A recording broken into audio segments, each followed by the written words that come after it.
আপনারা হিসাব মিলায় দেখেন, বাংলাদেশে যে রেল লাইন দেখতেছি এটা কাদের অবদান? এটা হলো ব্রিটিশদের অবদান। এরপরে ঢাকা ইউনিভার্সিটি, এটা কাদের অবদান? এটাও ব্রিটিশদের অবদান। এরপরে চট্টগ্রাম ইউনিভার্সিটি, রাজশাহী ইউনিভার্সিটি, এগুলো কাদের অবদান? এগুলো হচ্ছে সব পাকিস্তানদের অবদান। তাহলে আমরা তাদেরকে দেশ থেকে তাড়ালাম কেন? তাদেরকে দেশ থেকে তাড়ানোর কারণ হচ্ছে তারা দেশের যা উন্নতি করেছে তার 4 গুণ সম্পত্তি এদেশ থেকে তাদের দেশে পাচার করে নিয়ে গিয়েছে। কথা বলেন ঠিক কিনা? ঠিক তেমন করে বর্তমান সময় শ্রেণীর লোক বলছে আমরা ঘরে ঘরে বিদ্যুৎ পৌঁছেছি, আমরা ব্রিজ করেছি, আমরা কালভার্ট করেছি, আরো অনেক অনেক উন্নতি করেছি। কিন্তু একথা ওই বালকের মতো স্পষ্ট, তারা দেশের যা উন্নতি করেছে তার 10 গুণ সম্পত্তি এদেশ থেকে তারা বিদেশে পাচার করে নিয়ে চলে গিয়েছে। কথা বলেন ঠিক কিনা? এরা হচ্ছে ব্রিটিশ পাকিস্তানদের খাঁটি টাটকা উত্তরসূরি। কথা বলেন ঠিক কিনা? আল্লাহর নবী জানিয়েছেন, যখন ইমাম সাহেব বলবে সামি আল্লাহু লিমান হামিদা, তখন যদি পেছন থেকে কোনো বান্দা বলে রব্বানা লাকাল হামদ, ফা ইন্নাহু মান ওয়াফাকা কাউলুহু কাউলাল মালায়েকা, তার এই বলাটা যদি ফেরেশতাদের সাথে মিলে যায়, গুফিরা লাহু মা তাকাদ্দামা মিন যামবি, মহান আল্লাহ পাক ওই বান্দার পূর্বের জীবনের সমস্ত গুনাহগুলো maaf করে দেবেন। পড়েন সুবহানাল্লাহ। এই যে আমরা বসে বসে কোরআন শুনতেছি, এই কোরআন শুনলে লাভ কার? আমাদের না আল্লাহর? আমাদেরই লাভ হবে। কি লাভ হবে?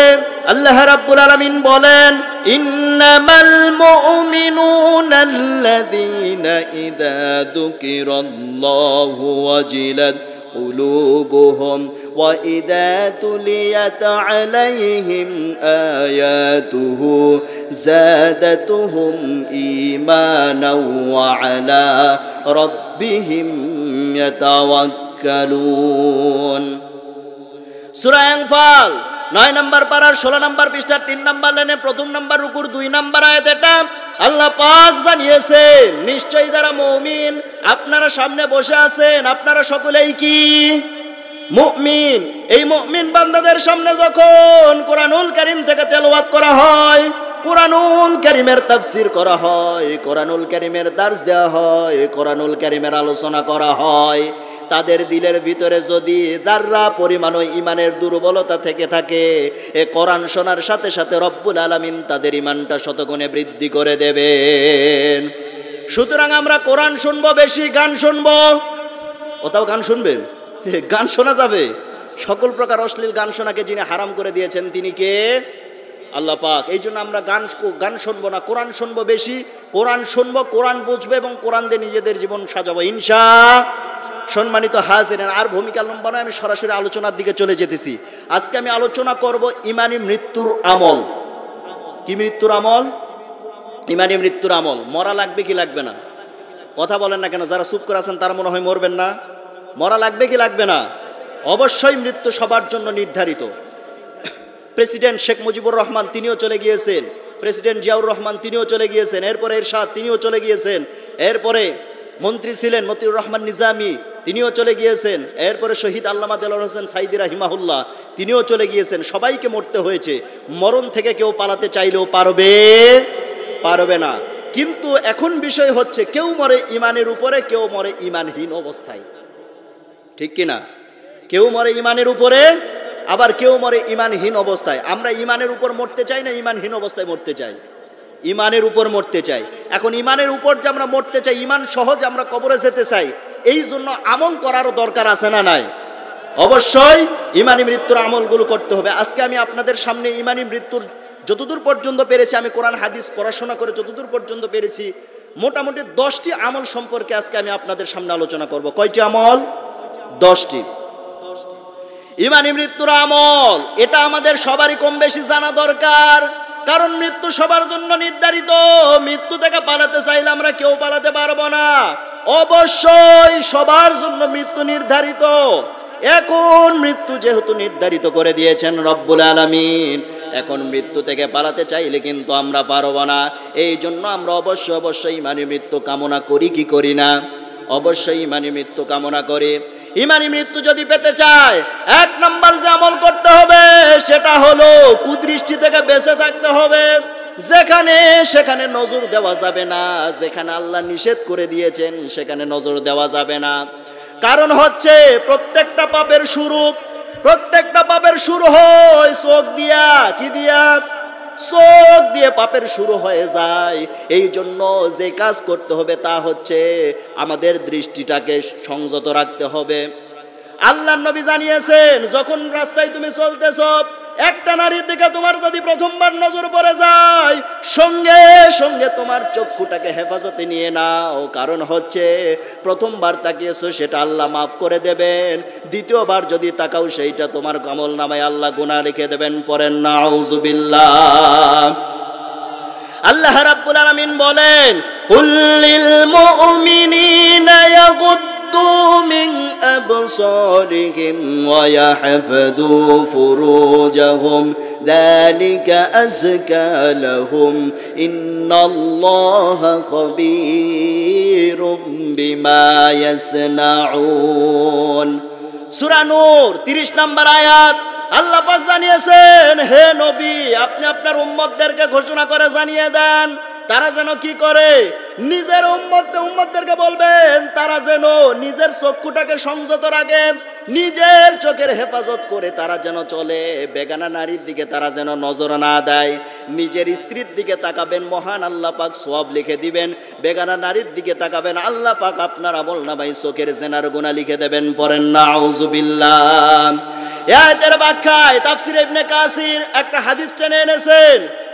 আল্লাহর নবী জানিয়েছেন, কেউ যদি 6টা জিনিসের জিম্মাদারি দিতে পারে, আল্লাহর নবী জানিয়েছেন, আমি বিশ্ব নবী মুহাম্মদুর রাসূলুল্লাহ সাল্লাল্লাহু আলাইহি ওয়াসাল্লাম তার জন্য জান্নাতের জিম্মাদারি দিয়ে দেব। বলেন সুবহানাল্লাহ। আল্লাহর নবী জানিয়েছেন 6টা জিনিস কি কি? 1 নম্বরে মিথ্যা কথা বলা যাবে না, 2 নম্বরে ওয়াদা ভঙ্গ করা যাবে না, 3 নম্বরে আমানতের খেয়ানত করা যাবে না, 4 নম্বরে আপনার হাত দ্বারা কেউ যেন জুলুমের শিকার না হয়, 5 নম্বরে অবশ্যই চক্ষুটাকে হেফাজতে রাখবে, আর 6 নম্বরে লজ্জাস্থানের হেফাজত যদি কেউ করতে পারে, আল্লাহর নবী জানিয়েছেন তার জন্য জান্নাতের জিম্মাদারি সরাসরি মুহাম্মদুর রাসূলুল্লাহ সাল্লাল্লাহু আলাইহি ওয়াসাল্লাম নিজেই তার জান্নাতের জিম্মাদারি হয়ে যাবেন। পড়েন সুবহানাল্লাহ।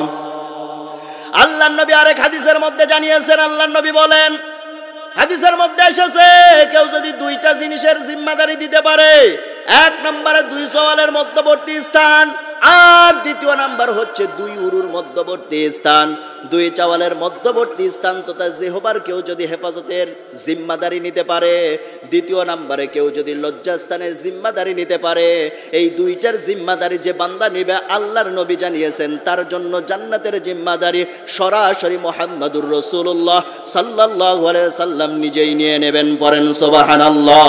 মুসলমান ভাইরা, এই দৃষ্টি সাধারণ বিষয় নয়, এই দৃষ্টিতে সরাসরি পাপের দিকে মানুষ ঝুঁকে যায়। সহজ ভাষায় একটা ছোট্ট ঘটনা বলতেছি। আল্লাহর রাসূল সাল্লাল্লাহু আলাইহি সাল্লাম কোন একটা অভিযানে যাবেন, সঙ্গে করে একজন মুজাহিদ সাহাবীকে নেবেন, আর ওই মুজাহিদ সাহাবীর বাড়ি পাহারা দেবার জন্য আল্লাহর রাসূল সাল্লাল্লাহু আলাইহি সাল্লাম একজন সাহাবীকে দায়িত্ব দিয়েছিলেন। সেই সাহাবীর নাম হচ্ছে হযরত সালাবা রাদিয়াল্লাহু তাআলা আনহু। হযরত সালাবা রাদিয়াল্লাহু তাআলা আনহু ওই মুজাহিদ সাহাবীর বাড়ি সুন্দর মতোই পাহারা দিচ্ছিলেন, কিন্তু হঠাৎ করে একদিন ওই মুজাহিদ সাহাবীর স্ত্রী বাড়ি থেকে বাইরে এসে যায়। সালাবা রাদিয়াল্লাহু তাআলা আনহুর সামনে যখন পড়ে যায়, সালাবা রাদিয়াল্লাহু তাআলা আনহুর সামনে পড়ার সাথে সাথে সালাবা রাদিয়াল্লাহু তাআলা আনহু তার দিকে তাকালেন। তাকিয়ে দেখতেছেন মুজাহিদ সাহাবীর স্ত্রী এতটাই সুন্দরী, এতটাই রূপবতী, তিনি আকৃষ্ট হয়ে বললেন। তিনি করলেন কি, খপ করে তিনি ওই মুজাহিদ সাহাবীর স্ত্রীর হাত ধরে ফেললেন। হাত ধরার সাথে সাথে ওই মুজাহিদ সাহাবীর স্ত্রী ডাক দিয়ে বলছেন, ওরে সালাবা, তুমি কি ভুলে গিয়েছো তুমি হচ্ছ আল্লাহর নবীর একজন সাহাবী? পড়েন সুবহানাল্লাহ। ইসলামের শিক্ষা এইটা। কেউ আপনার কাছে কুপ্রস্তাব দিল আর আপনি সঙ্গে সঙ্গে অ্যাকসেপ্ট করে নেবেন, এটা ইসলামের শিক্ষা নয়। বরং ইসলামের শিক্ষা হচ্ছে আপনার কাছে কেউ যদি কুপ্রস্তাব দেয়, সঙ্গে সঙ্গে আপনি জবান খুলে বলে ফেলবেন, ইন্নী আখাফুল্লাহ, আমি ভয় করি কাকে? আমি ভয় করি আল্লাহকে। এটা জবান খুলে আপনি বলে ফেলবেন। আমার মুসলমান ভাইয়েরা ঠিক সেটাই করলেন। মুজাহিদ সাহাবীর স্ত্রী বলছেন, ওরে সালাবা, তুমি কি ভুলে গিয়েছো তুমি হচ্ছ আল্লাহর নবীর একজন সাহাবী, তুমি নিজেকে সংযত করো। সালাবা রাদিয়াল্লাহু তাআলা আনহু চক্ষু লজ্জায় পড়ে গেলেন, হাতটাকে গোটায় নিলেন, যেদিকে দুচোখ যায় সেই দিকেই তিনি রওনা দিয়ে দিলেন। আল্লাহর নবী যখন অভিযান শেষে ফিরলেন, মুজাহিদ সাহাবী বাড়িতে ফেরার সাথে সাথে তার স্ত্রী সম্পূর্ণ ঘটনাটা যখন মুজাহিদ সাহাবীর সামনে উপস্থাপন করলো, মুজাহিদ সাহাবীও ঘটনাটা সম্পূর্ণটাই আল্লাহর নবীর সামনে উপস্থাপন করলেন।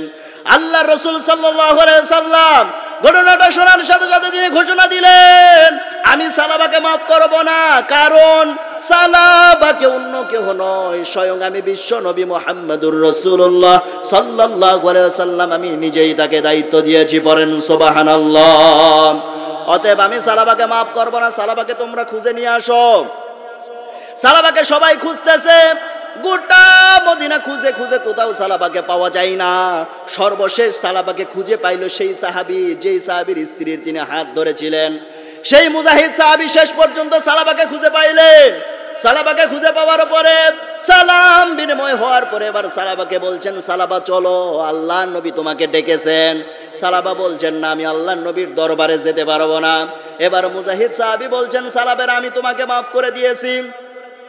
সালাবা এবার ডাক দিয়ে বলছেন, তুমি মাফ করলে হবে কি, আল্লাহর নবী তো আমাকে মাফ করেন নাই, অতএব আমি আল্লাহর নবীর দরবারে যেতে পারবো না।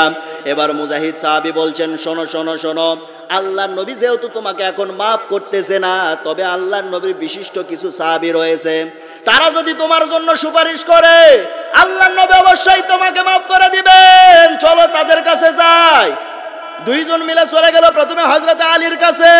হযরত আলীর কাছে যাবার পরে আলীকে ডাক দিয়ে বলছে, ওরে আল্লাহর নবীর সাহাবী আলী, তুমি যদি আল্লাহর নবীর কাছে সুপারিশ করো অবশ্যই সালাবাকে আল্লাহর নবী মাফ করে দেবেন, চলো তুমি আল্লাহর নবীর কাছে চলো।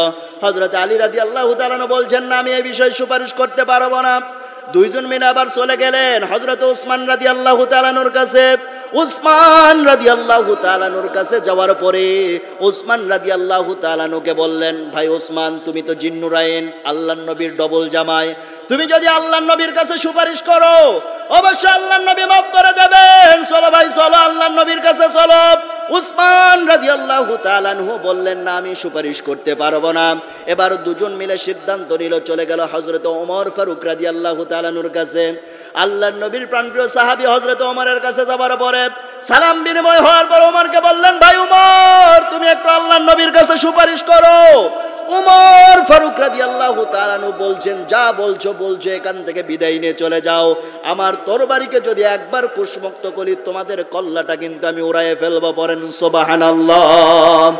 এবার দুজন মিলে সিদ্ধান্ত নিলে কি করবে, শেষ সিদ্ধান্তে দুজন মিলে চলে গেল হযরতে আবু বকর রাদিয়াল্লাহু তাআলার কাছে। আল্লাহর নবীর প্রাণপ্রিয় সাহাবী হযরতে আবু বকর রাদিয়াল্লাহু তাআলার কাছে যাওয়ার সময় তারা চিন্তা করলো, আবু বকর রাদিয়াল্লাহু তাআলা যেহেতু নরম দিলের সাহাবী, কি দিলের সাহাবী, নরম দিলের সাহাবী, অবশ্যই আবু বকর আমাদের বিষয়ে সুপারিশ করবেন। হযরত আবু বকর রাদিয়াল্লাহু তাআলার কাছে গিয়ে বললেন, ওরে আল্লাহর নবীর প্রাণপ্রিয় সাহাবী, আপনি একটু আল্লাহর নবীর কাছে সুপারিশ করেন, আল্লাহর নবী যাতে সালাবাকে মাফ করে দেয়। হযরত আবু বকর রাদিয়াল্লাহু তাআলার সঙ্গে সঙ্গে ডাক দিয়া বললেন, ওরে সাহাবীরা শোনো, সালাবা শোনো, আল্লাহর রাসূল সাল্লাল্লাহু আলাইহি সাল্লাম যেই বিষয়ে একবার সিদ্ধান্ত নিয়েছেন সেই বিষয়ে আমার দ্বিতীয় আর কোনো কথা বলার সুযোগ নাই। পড়েন সুবহানাল্লাহ। দুইজনে কাঁদতে কাঁদতে অস্থির হয়ে যেতেছেন, সিজদায় পড়ে আল্লাহর দরবারে কাঁদতেছেন, আর সালাবা ডেকে ডেকে বলছেন, আল্লাহ তাআলা, তোমার হাবিব তো আমাকে মাফ করবে না, তবে তুমি যদি আমাকে মাফ করো অবশ্যই তোমার হাবিব আমাকে মাফ করে দেবেন। আল্লাহর দরবারে এক পর্যায়ে দোয়া মঞ্জুর হয়ে যায়। এবার আল্লাহর নবীর কাছে জিবরিল আমিন এসে বলছেন, ইয়া রাসূলুল্লাহ, ইয়া হাবিবাল্লাহ, সালাবাকে সরাসরি মহান আল্লাহ পাক মাফ করে দিয়েছেন, অতএব আপনিও তাকে মাফ করে দেন। আল্লাহর নবী সঙ্গে সঙ্গে ঘোষণা করে দিলেন, ওরে সাহাবীরা, আল্লাহ যেহেতু সালাবাকে মাফ করেছেন, এখানে নতুন করে আমার আর কোনো কথা বলার বিষয় নাই। পড়েন সুবহানাল্লাহ। দীর্ঘদিন পরে হযরত সালাবা রাদিয়াল্লাহু তাআলা আল্লাহর নবীর পিছনে ইক্তেদা করার জন্য দাঁড়িয়েছেন। আল্লাহর রাসূল সাল্লাল্লাহু আলাইহি ওয়াসাল্লাম মাগরিবের সময় নামাজ আদায় করাচ্ছিলেন, পেছনে সালাবা রাদিয়াল্লাহু তাআলা ইক্তেদা করতেছেন। আল্লাহর নবী সেই দিন মাগরিবের নামাজের সময় তেলাওয়াত করতেছিলেন, আল কারিআতু মাল কারিআ ওয়া মা আদরাকা মাল কারিআ। যখনই তৃতীয় নাম্বার আয়াতটা তেলাওয়াত করেছেন, সঙ্গে সঙ্গে সালাবা রাদিয়াল্লাহু তাআলা আনহু নামাজরত অবস্থায় তিনি বুক ফেটে মারা গিয়েছেন, ইন্তেকাল করেছেন। পড়েন সুবহানাল্লাহ। আমার মুসলমান ভাইরা, এই ঘটনাটা বলার কারণ কি? এই ঘটনাটা বলার কারণ হচ্ছে সামান্য হাত ধরার অপরাধে দেখেন কত কিছু হয়ে যাচ্ছে, অথচ বর্তমান সমাজের দিকে তাকান, সামান্য হাত ধরার অপরাধের কারণে, এতটুকু অপরাধের কারণে আল্লাহর নবী কত টাকা কাঁদিয়েছেন হযরতে সালাবাকে। অথচ বর্তমান সমাজের দিকে তাকান, এমন কোন জেনার পাপের কুকর্মগুলো সমাজের মধ্যে ঘটতেছে না, যা সমাজের মধ্যে ঘটতেছে না এরকম কোনো কুকর্ম নাই, আছে না নাই? সবগুলো ঘটতেছে, এমন কোন কুকর্ম নাই যেগুলো ঘটতেছে না, জেনার পরিপূর্ণ জেনার কুকর্মগুলো ঘটতেছে। এই জেনা থেকে ফিরে আসার দরকার আছে না নাই? ইদানিং কিছু বিবাহিত মানুষ এই জেনার মধ্যে শামিল হয়ে যাচ্ছে, নাউজুবিল্লাহ বলবেন না? বিবাহিত মানুষ যারা জেনার মধ্যে শামিল হয় তাদের জন্য আল্লাহ পাক 6টা গজব নাজিল করেন। কয়টা গজব? কথা বলেন, কয়টা? যারা চুপ করে আছেন মনে করবো আপনার ওই দলের শামিল। কয়টা গজব নাজিল হয়? 6টা গজব নাজিল হয়। এই 6টা গজব যদি কেউ পরকীয়ার সাথে সম্পৃক্ত হয়ে যায়, মহান আল্লাহ পাক তার উপরে 6টা গজব নাজিল করেন। দুনিয়ার বুকে 3টার, মৃত্যুর পরে হচ্ছে 3টা। দুনিয়ার বুকে যেই 3টা গজব নাজিল হয়, 1 নম্বরে তার চেহারার উজ্জ্বলতা নষ্ট করে দেবেন আল্লাহ পাক। 2 নম্বরে মহান আল্লাহ পাক তার রুজির বরকত কমায় দেবেন। 3 নম্বরে মহান আল্লাহ পাক তার আয়ুষ্কাল কমিয়ে দেবেন। আর মৃত্যুর পরে তার উপরে 3টা গজব নাজিল হয়। কয়টা? 3টা। মরার সাথে সাথে মহান আল্লাহ পাক তার উপরে রেগে থাকেন।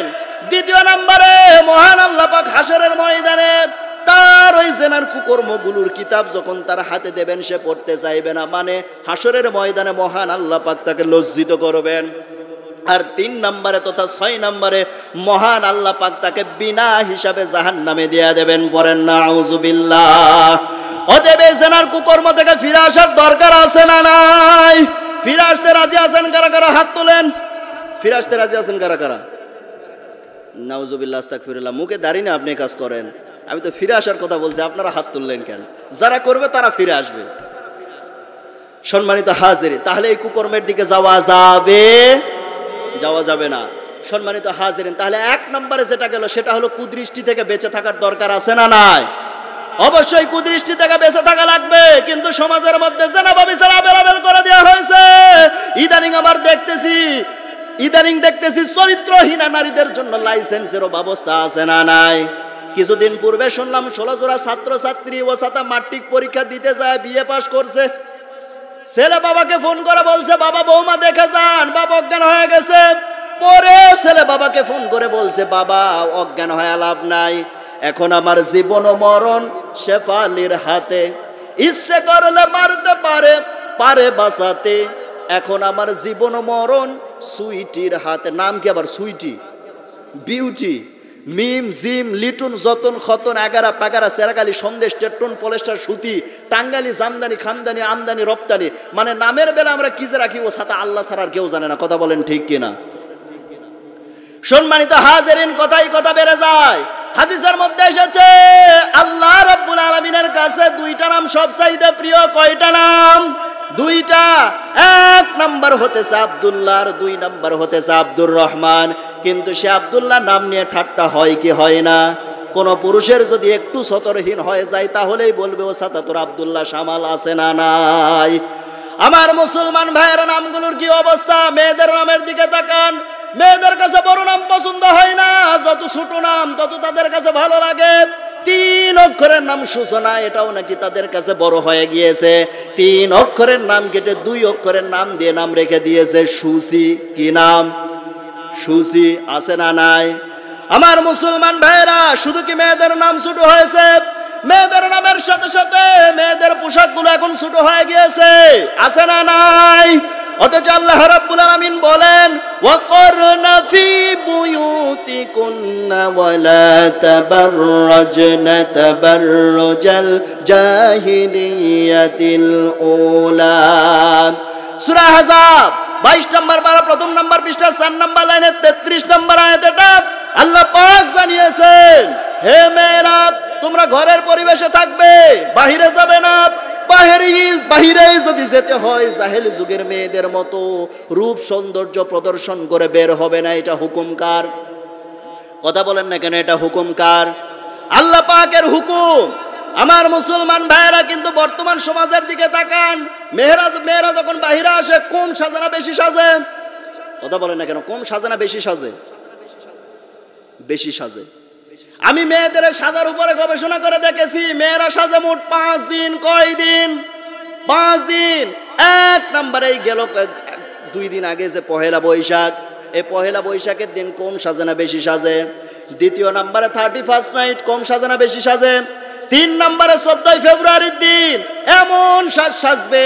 এরপরে 4th নম্বরে ঈদের দিন, কম সাজে না বেশি সাজে? মা বোনদেরকে বলবো আপনি সাজবেন, নিষেধ নেই, ইসলাম আপনাকে নিষেধ করে নাই। অবশ্যই আপনি সাজবেন, কিন্তু আপনার সাজ দেখার অধিকার শুধুমাত্র একমাত্র আপনার স্বামীর। দ্বিতীয় কোনো ব্যক্তির আপনার সাজ দেখার অধিকার নাই। অতএব আপনি সাজেন, কিন্তু সাজ শুধু দেখাবেন আপনার স্বামীর জন্য। আর 5 নম্বরে মেয়ের আরেকটা দিন সাজে, সেটা হলো বিবাহ অনুষ্ঠানে গেলে। কারো বিবাহ অনুষ্ঠানগুলো বাড়িতে গিয়ে দেখবেন বর্তমান সমাজে কাজের মহিলা বাদ দিয়ে মনে হবে সবগুলোর বিয়ে একসাথে। ঠিক কিনা? এরকম মনে হয় না? কাজের মহিলা বাদ দিয়ে সবগুলো সাজতেছে, মা খালা মাসিমা পিতেছে পাইকারি ধরে। আমার মুসলমান ভাইয়েরা, মেয়েরা সাজা আর একদিন, সেটা হলো কোন দিন? মার্কেটে যাওয়ার দিন। মার্কেটে যখন যাবে সেইভাবে সাজতেছে, স্বামীর দুচোখ দিয়ে লেবুর রসের মতো টপ টপ করে পানি পড়তেছে। স্ত্রী ডাক দিয়ে বলছে হ্যাঁ গো কাঁদো কেন? স্বামী ডাক দিয়ে বলতেছে হ্যাঁ গো কাঁদো কেন? স্ত্রী বলতেছে হ্যাঁ গো কাঁদো কেন? স্বামী বলতেছে তোমার সাজ দেখে মনে হচ্ছে তুমি কোথাও যাবা। স্ত্রী বলছে হ্যাঁ ঠিকই ধরেছে, আমি একটু মার্কেটে যাব। কোথায় যাবে? মার্কেটে যাবে। এবার স্ত্রীর কথা শুনে স্বামী বলছে এই জন্যই তো কাঁদতেছি। তবে তুমি মার্কেটে যাবে, অসুবিধা নাই, তবে বাচ্চাকে তুমি সাথে করে নিয়ে যাও। স্ত্রী বলছে কি বলো? ঈদের মার্কেট, প্রচুর ভিড়। এই ভিড়ের মধ্যে যদি আমি বাচ্চার সাথে নিয়ে যাই, ও সাথে ভিড়ের মধ্যে পড়ে ও বাচ্চা মরেই যাবে। আচ্ছা মুসলমান জবাব দেবেন, যে ভিড়ের মধ্যে পড়লে বাচ্চা মরে যায়, ওই ভিড়ের মধ্যে যে ওর বউ যে কঠিন অবস্থায় পড়বে সেটা কি ওর খেয়াল ছিল না? কথা বলেন না কেন? খেয়াল ছিল না? বইয়ের হেফাজত করার দরকার আছে না নাই? অবশ্যই করতে হবে। এবার স্বামী বলতেছে তাহলে বাচ্চাকে দুধ খাওয়াবে কে? হাতের মধ্যে ফিটার একখান ধরিয়ে দে, বলে তুমি খাওয়াও, তুমি খাওয়াও। আমার মুসলমান ভাইয়েরা এবার হাই হিল পরে ঢং ঢং করে হাইব্রিড জাতের লিপস্টিক মেখে মার্কেটে চলে যায়। যাওয়ার পরে কি করে? একদম দোকানদারের সামনে গিয়ে বসবে। বসার পরে পায়ের উপর পা তুলে দিয়ে বসে দোকানদারকে ডাক দিয়ে বলবে ভাইয়া একটা শাড়ি দেখানো যাবে কি? মানে এমন ভাবে বলবে, হরকত তানবিন তাসদিদ, বা গুন্না বেগুন্না ওয়াজিব গুন্না, মদ মাখরা সিফাত কোনোটা ভুল নাই, সব সহি শুদ্ধ আদায়। বুঝলেন? ডাক দিয়ে বলবে ভাইয়া একটা শাড়ি দেখানো যাবে কি? দোকানদার কম না, ও একখান শাড়ি বের করে নিজের গায়ে লটকা দিয়ে বলবে আপা এই শাড়িটা না আপনাকে দারুণ মানাবে। মানে ওটা আরেক লম্পট, ওইটা কি? আরেক লুচ্চা। এগুলো সমাজে আছে না নাই? আমার মুসলমান ভাইয়েরা, বর্তমান সমাজের চিত্র এইটা। আবার অনেকের 40 বছর বয়স হয়ে যায়, এরপরেও বিয়ে করে না। যদি বলা হয় বিয়ে করো না কেন? প্রবাস জীবনে থাকে, ভালো টাকা পয়সা ইনকাম করে, এরপরেও বিয়ে করতে চায় না। যদি বলা হয় বিয়ে করো না কেন? বলবে বিয়ে করে বউকে খাওয়াবো কি? আচ্ছা মুসলমান জবাব দেবেন, 40 বছর বয়সেও যে যুবক বিয়ে করে না, ও কি ঠিক আছে না বাইপাস মারে? কথা বলেন না কেন? কি করে? আমার মুসলমান ভাইয়েরা, বর্তমান সমাজের চিত্র পরিপূর্ণ চলচ্চিত্রের রূপ নিয়েছে। কথা বলেন ঠিক কিনা? তাহলে 1 নম্বর ইমানি মৃত্যু যদি পেতে চায়, অবশ্যই অবশ্যই নিজেদের দৃষ্টিটাকে হেফাজত করার দরকার আছে না নাই? আপনারা কথা বলতেছেন না কেন? আপনারা কি ভয় পাচ্ছেন? আওয়াজ এত আসতে কেন? আপনারা চুপচাপ থাকতেছেন। কথা না বললে কি আমার তো আলোচনা বের হবে না। মানুষ যখন দৌড়ায় হাত দিয়ে দৌড়ায় না পা দিয়ে দৌড়ায়? এটাও বলে না। হাত দিয়ে দৌড়ায় না পা দিয়ে দৌড়ায়? পা দিয়ে দৌড়ায়। কিন্তু হাত যদি পিছনে বেঁধে দেওয়া হয় তাহলে দৌড়ের গতি বাড়বে না কমবে? বাড়বে না কমবে? কমে যাবে। কেন? হাত দিয়ে তো মানুষ দৌড়ায় না, দৌড়াচ্ছে তো পা দিয়া। কিন্তু এই দৌড়ের গতি তৈরিতে হাত মানুষকে সাহায্য করে। ঠিক তেমন করে ওয়াজ আমি করব, ওয়াজ আপনাদেরকে করা লাগবে না। ওয়াজ আমিই করব, কিন্তু আপনারা সুবহানাল্লাহ আলহামদুলিল্লাহ হ্যাঁ না বলে একটু জবাব দেবেন, তাহলে আমার আলোচনাটা ভিতর থেকে প্রফুল্ল চিত্রে বের হবে। কথা বুঝাতে পেরেছি? আলহামদুলিল্লাহ। আর আওয়াজ এখন মুসলমানদের আসলেই কম। আমার মুসলমান ভাইয়েরা, ইমানি মৃত্যু যদি পেতে চাই 2 নাম্বার যে আমল করতে হবে তা হলো বেশি বেশি দান সদকা করার দরকার আছে না নাই? অবশ্যই বেশি বেশি করে দান সদকা করতে হবে। কিন্তু বর্তমান সমাজে আমরা দান সদকা করব কি? আমরা তো যাকাতই ঠিক মতো আদায় করি না। কথা বলেন ঠিক কিনা? যাকাত যদি ঠিক মতো আদায় করতে পারতাম তাহলে সমাজের মধ্যে কোনো অভাব অনটন বাড়তি দেখতে পেতাম না। কথা বলেন ঠিক কিনা? আমার মুসলমান ভাইয়েরা, আমরা দান সদকাই করব কি? কিন্তু দান সদকা করলে বরকত যিনি দান করেন তিনি কে? আল্লাহ পাক। অবশ্যই যে বান্দা দান সদকা করবে মহান আল্লাহ পাক তার মধ্যে বারাকা দান করবেন। আমার মুসলমান ভাইয়েরা, আল্লাহর নবী মূসা আলাইহিস সালাতু ওয়াস সালামের ছোট্ট একটা কথা বলছি, দান সদকা করলে কেমন বরকত হয়। আল্লাহর নবী মূসা আলাইহিস সালাতু ওয়াস সালাম তিনি আল্লাহর সাথে কথা বলতেন সরাসরি। ওয়া কাল্লামাল্লাহু মূসা তাকলিমা, সরাসরি আল্লাহর সাথে কথা বলতেন। ঠিক একদিন তিনি আল্লাহর সাথে কথা বলতে যাচ্ছিলেন, হঠাৎ করে তিনি প্রতিমধ্যে একজন মহিলা আসলেন।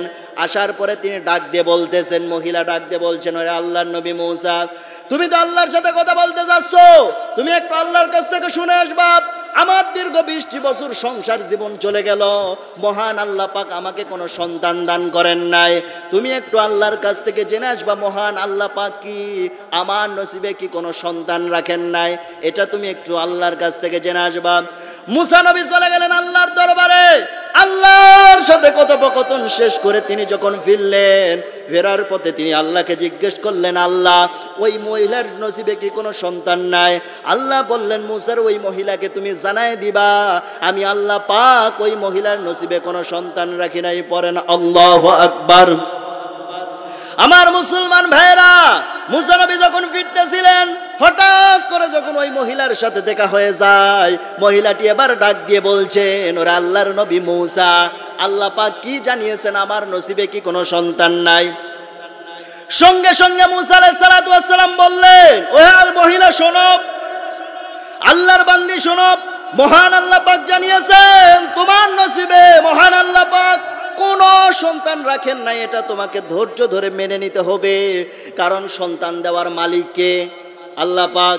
কাউকে ছেলে সন্তান দেন, কাউকে মেয়ে সন্তান দেন, কাউকে ছেলে মেয়ে উভয় দেন, আবার কাউকে বন্ধা করে রেখে দেন। সকল ফয়সালা একমাত্র কার পক্ষ থেকে আসে? আল্লাহর পক্ষ থেকে আসে। কিন্তু বর্তমান সমাজের মধ্যে কিছু কিছু বাবা আছে দেখবেন, মেয়ে সন্তান যদি একাধিক হয় বাবা রাগ করে, এরকম আছে না নাই? ডিভোর্স পর্যন্ত দিয়ে দেয়, এরকম আছে না নাই? কথা বলেন না কেন? আওয়াজ তো আসতে কেন? অত্যন্ত আফসোসের সাথে বলতে হচ্ছে, গোটা পৃথিবীতে যে আজ মুসলিমরা মার খাচ্ছে তার পিছনে 1 নম্বর কারণ হচ্ছে আজকে মুসলিমদের আওয়াজ কম। কথা বলেন ঠিক কিনা? আজকে মুসলিমদের আওয়াজ কম, আজকে মুসলমানদের হিম্মত ছোট। আজকে যদি আবারও মুসলমান খালিদ বিন ওয়ালিদের মতো, তারিক বিন জিহাদির মতো, মাহমুদ গজনবীর মতো, হুসাইন আহমদ মাদানির মতো আজকে যদি মাত্র 5 জন লোক সমবেত হতে পারি, আল্লাহর কসম দুনিয়ার সমস্ত বাতিল শক্তি মুসলমানদের পায়ে সেজদায় লুটিয়ে পড়তে বাধ্য।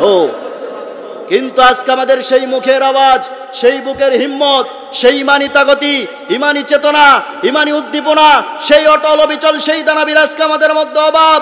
যার কারণে আজকে আমেরিকার আমাদের দিকে তাকানোর ক্ষমতা রাখে, যার কারণে আজকে প্যালেস্টাইন মুসলিমদের উপর ইসরায়েলরা হামলা করার সাহস পায়, যার কারণে আজকে ইন্ডিয়াতে মুসলিমদের মসজিদ মাদ্রাসাগুলো হিন্দুরা দখল করে ভেঙে ভেঙে ফেলতেছে। বাংলার জমিনে ইসকনরা উস্কানিমূলক কর্মকাণ্ড করতে পারে। ও মুসলমান, এসে যাও, আবার খালিদ বিন ওয়ালিদের ভূমিকা আবার পালন করো। আল্লাহর কসম, এক আমেরিকা নয়, এক ইসরায়েল নয়, এক ইসকন নয়, এক ইন্ডিয়া নয়, লক্ষ আমেরিকা ইসকন ইন্ডিয়া আসলো মুসলমানদের উপর হামলা করা তো দূরের কথা, চোখ তুলেও তাকানোর সাহস রাখবে না। কথা বলেন ঠিক কিনা? সম্মানিত হাজিরিন, আমাদেরকে দিনের জন্য একনিষ্ঠভাবে কাজ করতে হবে। প্রিয় মুফাসসির একটা কথা বলেছিলেন, বরবাদ গুলিস্তান কে লিয়ে एक ही उल्लू काफी है, लेकिन गुलिस्तान को हाथ शाट पर उल्लू বাইচা है, फिर अंजाम ने गुलिस्तान को क्या होगा।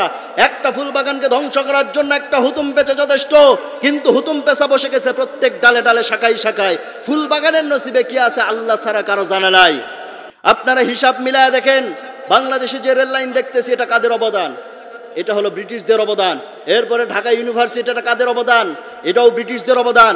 এরপরে চট্টগ্রাম ইউনিভার্সিটি, রাজশাহী ইউনিভার্সিটি, এগুলো কাদের অবদান? এগুলো হচ্ছে সব পাকিস্তানদের অবদান। তাহলে আমরা তাদেরকে দেশ থেকে তাড়ালাম কেন? তাদেরকে দেশ থেকে তাড়ানোর কারণ হচ্ছে তারা দেশের যা উন্নতি করেছে তার 4 গুণ সম্পত্তি এদেশ থেকে তাদের দেশে পাচার করে নিয়ে গিয়েছে। কথা বলেন ঠিক কিনা? ঠিক তেমন করে বর্তমান সময় এক শ্রেণীর লোক বলছে আমরা ঘরে ঘরে বিদ্যুৎ পৌঁছেছি, আমরা ব্রিজ করেছি, আমরা কালভার্ট করেছি, আরো অনেক অনেক উন্নতি করেছি, কিন্তু একথা ওই বালকের মতো স্পষ্ট, তারা দেশের যা উন্নতি করেছে তার 10 গুণ সম্পত্তি এদেশ থেকে তারা বিদেশে পাচার করে নিয়ে চলে গিয়েছে। কথা বলেন ঠিক কিনা? এরা হচ্ছে ব্রিটিশ পাকিস্তানদের খাঁটি টাটকা উত্তরসূরি। কথা বলেন ঠিক কিনা? আমার মুসলমান ভাইয়েরা, তবে ভারত কিন্তু ষড়যন্ত্র থামায় নাই। ভারত তারা তাদের ষড়যন্ত্র চালিয়ে যাচ্ছে। মনে রাখবেন, একে একে মিলে যদি 2 হয় এটা হলো অঙ্ক, একে একে মিলে যদি 0 হয় এটা হলো আধ্যাত্মিক, একে একে মিলে যদি 1 হয় এটা হলো প্রেম ভালোবাসা, একে একে মিলে যদি 11 হয় এটা হলো সংগঠন, একের সাথে এককে যদি মিলিত হতে না দেওয়া হয় এটা হলো কূটনীতি, একের বিরুদ্ধে এককে দাঁড় করায় দিবেন, এটাই হলো রাজনীতি। মাঝখানে কুচক্রী মোহনরা ষড়যন্ত্র করে ঢাকা ইউনিভার্সিটির বিপক্ষে বাকি ঢাকার 7টি কলেজকে দাঁড় করিয়ে দেওয়ার চেষ্টা করেছিল, কিন্তু কুচক্রী মোহনরা সফল হয় নাই, হবেও না ইনশাআল্লাহ। তবে ভারত তারা তাদের ষড়যন্ত্র থামায় নাই, তারা তাদের ষড়যন্ত্র চালিয়ে যাচ্ছে। মনে রাখবেন মুসলমান, ভারত কখনো আমাদের বন্ধু ছিল না, আর ভারত যাদের বন্ধু হয় তাদের জন্য কোনো শত্রুর প্রয়োজন পড়ে না। কথা বলেন ঠিক কিনা? মুসলমান মনে রাখতে হবে, আমাদের দাওয়াতি কাজ এখনো বাড়াতে হবে, আমাদের বসে থাকলে চলবে না, আমাদের মাঠে ময়দানে দাওয়াতি প্রচার বাড়াতে হবে, আমাদের প্রত্যেকটা ঘরকে ইসলামের একটা দুর্গ করে তোলার দরকার আছে না নাই? অনেকে বলছে ইসলাম দেশে যে প্রতিষ্ঠা হবে আন্তর্জাতিক পর্যায় থেকে চাপ আসবে। আমি তাদের উদ্দেশ্যে বলতে চাই, আন্তর্জাতিক পর্যায় থেকে যদি চাপ সামলানোর ক্ষমতা আপনাদের না থাকে, ছেড়ে দেন রাজনীতির পথ।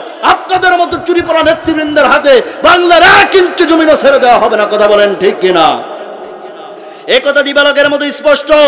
যতদিন পর্যন্ত এই শহীদ কাফেলার তাওহীদি জনতার বুকে 1 বিন্দু পরিমাণ রক্ত থাকবে, ততদিন পর্যন্ত এই বাংলার জমিন থেকে সেকুলারিজমকে উৎখাত করে এক আল্লাহর আইন প্রতিষ্ঠার সংগ্রাম চলতেই থাকবে, চলতেই থাকবে, চলতেই থাকবে, কেউ দমাতে পারবে না ইনশাআল্লাহ। সেই দিন প্রতিষ্ঠার সংগ্রামে রাজপথে নেমে বুকের তাজা রক্ত বিলিয়ে দিতে রাজি আছেন কারা কারা? 2 হাত উঁচু করে আমার আল্লাহকে দেখায় দেন। নারায়ে তাকবীর, নারায়ে তাকবীর। আল্লাহ সকলের হাতকে কবুল করুন, পড়ুন আমিন। তবে তাকবীরের আওয়াজ আমার মনের মতো হলো না, তাকবীরের আওয়াজটা একটু কারা কারা তারা হাত তোলেন। বিয়ে যারা যারা করছেন হাত তোলেন, মানে কম্পিটিশন ছাড়া বাঙালিরা হয় না।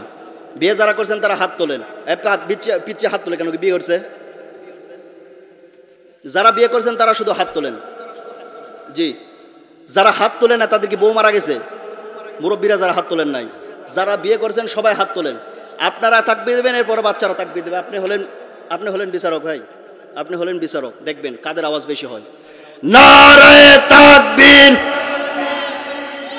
শুনলেন তো? এবার অবিবাহিত যারা তারা হাত তোলো, তোলো তোলো তোলো তোলো, টেনশন করো না, তোলো।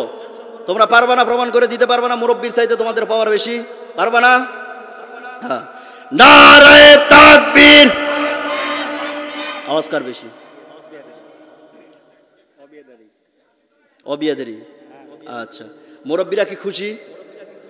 মুরব্বীরা খুশি নয়।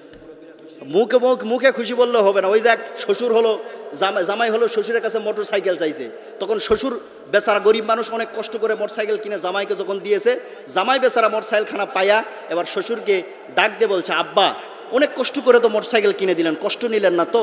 এবার শ্বশুর বেচারা কি বলবে যে আমি কষ্ট পাইছি? দাঁতের উপর দাঁত কামড়ায় বলতেছে আমি খুশি। তা আপনার খুশির অবস্থা বর্তমানে এইটাই। আমি যদি রায় দেয় আপনারা মানবেন না, ভাইয়েরটা মানলেন না, আমি যদি রায় দিয়ে মানবেন না।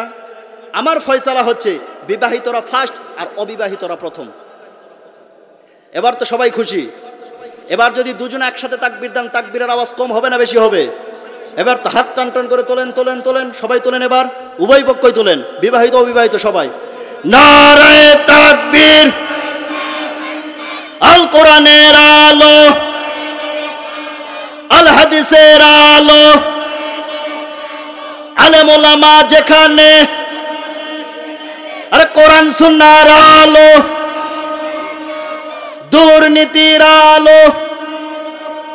হায় হায়, এবার 2বার কিন্তু গাড়ি খাদে পড়লো। শুরুতে একবার পড়ছে, একবার পড়লো, তৃতীয়বার যদি পড়ে এবার কিন্তু ডাইরেক্ট মোনাজাত। ডাইরেক্ট কি? মোনাজাত। আমরা আলোচনা শুনবো মনোযোগ দিয়ে ইনশা।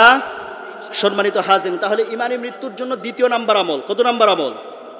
আমল চলছিল। আমার বন্ধুগণ, এবার মুসা আলাইহিস সালাতু ওয়াস সালাম যখন এসে ওই মহিলাটিকে বললেন, ওহে মা, মহান আল্লাহ পাক জানিয়েছেন তোমার নসিবে কোনো সন্তান নাই। মহিলাটি এবার কাঁদতে কাঁদতে বাড়িতে চলে আসে। আসার পরে স্বামীর কাছে কোনো কথা প্রকাশ করলেন না, বিশাল একটা ধৈর্যের পরিচয় দিলেন। আমার বন্ধুগণ, সেই ধৈর্যের পরিচয় দেওয়াতে মহান আল্লাহ পাকের পক্ষ থেকে পুরস্কার আছে না নাই? আমার বন্ধুগণ, সন্তান দেওয়ার মালিক হচ্ছেন আল্লাহ পাক। আল্লাহ পাক কাকে কি সন্তান দেবেন সেটার ফয়সালা আল্লাহ পাকই ভালো জানেন। কিন্তু সমাজের মধ্যে যেই সমস্ত বাবারা মেয়ে হওয়ার কারণে রাগ করেন, তাদের উদ্দেশ্যে বলবো, বিশাল একটা নিয়ামত হচ্ছে মেয়ে সন্তান, বিশাল একটা নিয়ামত মেয়ে সন্তান। ওই যে এক উপন্যাসে পড়েছিলাম, এক লোকের হলো 6টা মেয়ে। কয়টা মেয়ে? 6টা মেয়ে। কথা বলেন না কেন? কয়টা মেয়ে? 6টা মেয়ে। এবার 7ম সন্তান যখন স্ত্রীর গর্ভে এসেছে, রাতের বেলা ঘুমানোর সময় স্ত্রীকে ডাকতে বলছে, প্রাণের বিবি ঘুমাচ্ছ, ঘুমাও। কিন্তু একথাও জেনে রেখো, এবার যদি মেয়ে হয় সরাসরি কিন্তু ডিভোর্স দেয়া দেব। এই বলে স্বামী যখন ঘুমায় গেছে, এবার ঘুমের মধ্যে সে স্বপ্ন দেখতেছে সে জাহান্নামে গিয়েছে, সে মারা গিয়েছে। মারা যাওয়ার পরে তার জন্য জাহান্নাম ফয়সালা হয়ে গিয়েছে। তাকে এবার জাহান্নামে নিয়ে যাচ্ছে ফেরেশতারা। প্রথম দরজায় যখন নিয়ে গিয়েছে, প্রথম দরজায় দাঁড়িয়ে আছে তার বড় মেয়ে। তার বড় মেয়ে দাঁড়িয়ে বলছে, না, আমার বাবাকে আমি জাহান্নামে যেতে দেব না। এবার দ্বিতীয় দরজায় নিয়ে গিয়েছে, দ্বিতীয় দরজায় দ্বিতীয় মেয়ে, তৃতীয় দরজায় তৃতীয় মেয়ে, চতুর্থ দরজায় চতুর্থ মেয়ে, পঞ্চম দরজায় পঞ্চম মেয়ে, ষষ্ঠ দরজায় সপ্তম মেয়ে দাঁড়িয়ে আছে। তারা বাবাকে জাহান্নামে যেতে দেবে না। এবার জাহান্নামের দরজা কয়টা? কথা বলে না কেন? জাহান্নামের দরজা কয়টা? 7টা। কয়টা? 7টা। তাহলে 6টা দরজা গেল, তাহলে থাকলো কয়টা? একটা। এবার জাহান্নামের একটা দরজা বাকি আছে। 6টা দরজা পার করার পরে 7ম দরজায় গিয়ে দেখে ফাঁকা। ফেরেশতারা দিছে ফেলে, যখনই ধাক্কা দিয়ে ফেলে দিয়েছে, জাহান্নামে পড়ার সাথে সাথে ঘুমের মধ্যে ওর ঘুম ভেঙে গেছে।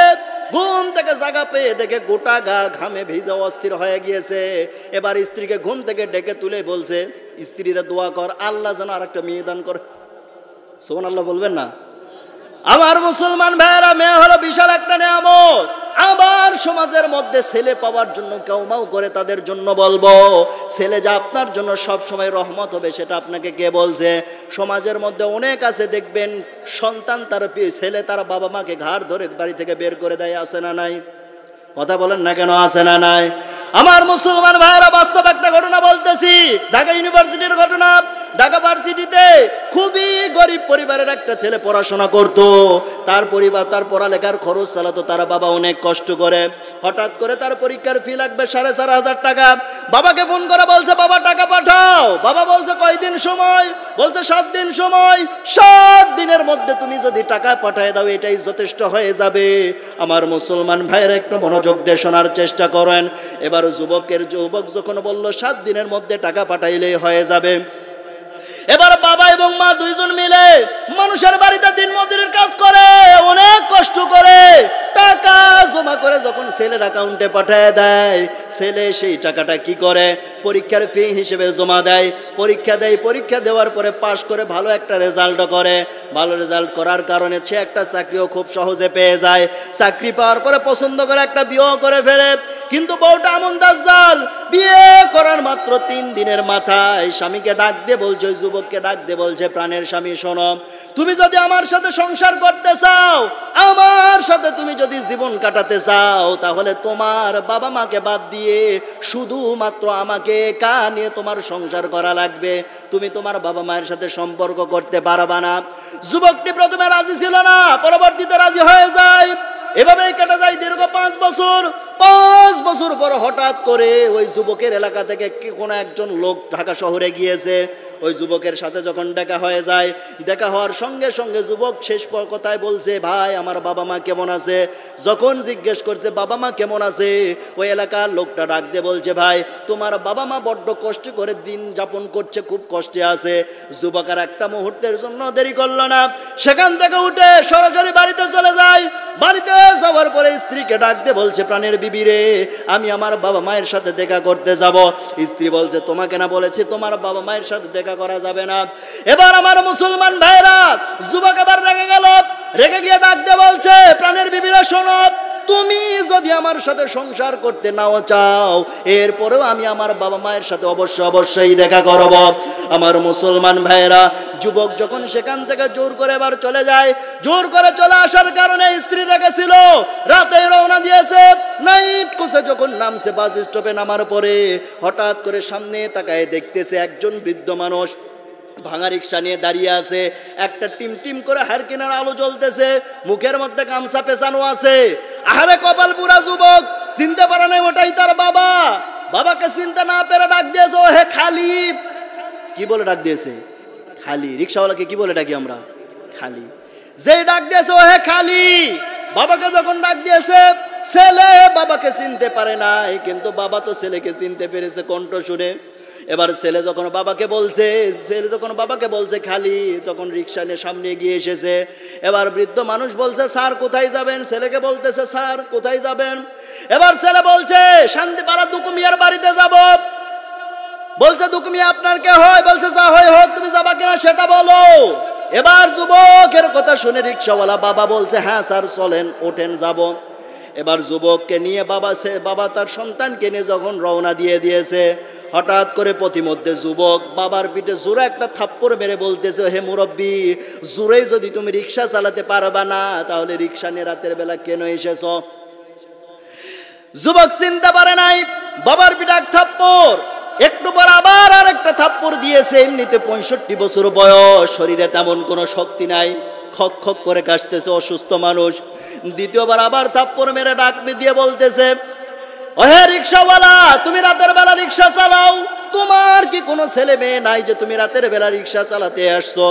এবার বাবা নিজেকে কন্ট্রোল করতে পারলেন না, বুকের ভিতরে যেন মোচড় দিয়ে উঠলো। বাবার সঙ্গে সঙ্গে রিক্সা থেকে নামলেন। নামার পরে এবার স্যারকে ডাকতে বলছেন, ছেলেকে ডাকতে বলছেন, স্যার আপনার মোবাইলের আলোটা একটু ধরেন।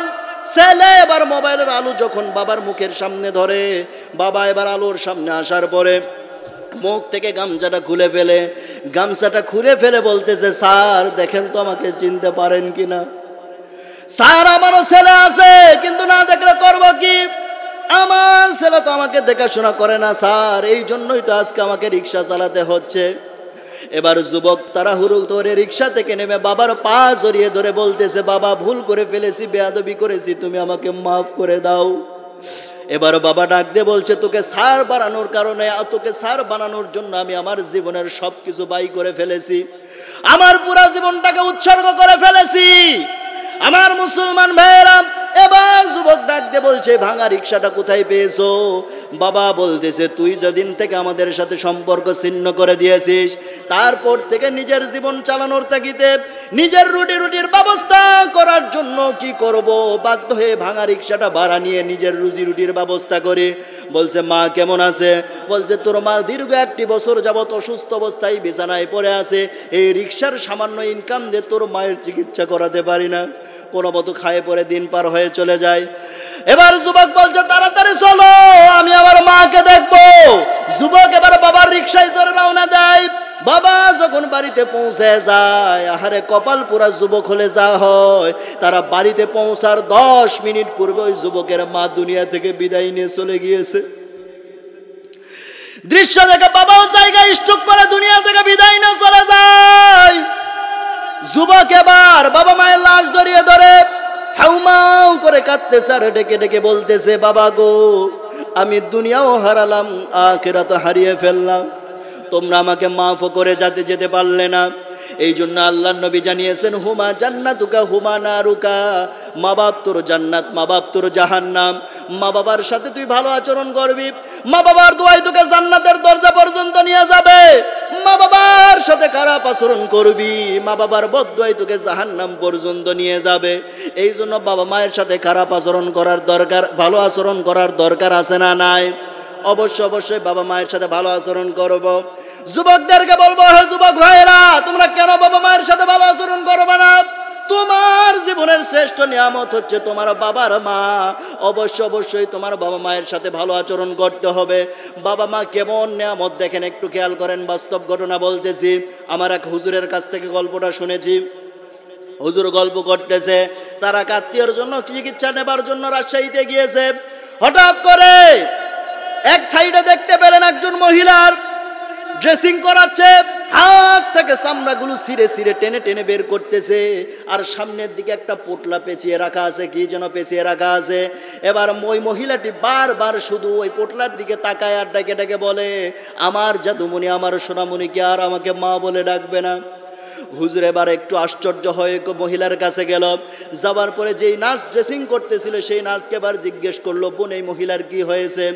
এবার নার্স এবার ওই নার্স হুজুরকে কিছু বলার পূর্বেই কেঁদে ফেললো। নার্স ডাকতে বলছে, হুজুর কি বলবো কষ্টের কথা, এই মহিলার বাড়ি হচ্ছে আমার বাড়ির কাছে, একই এলাকার মহিলা গো হুজুর, খুবই গরিব পরিবারের মহিলা।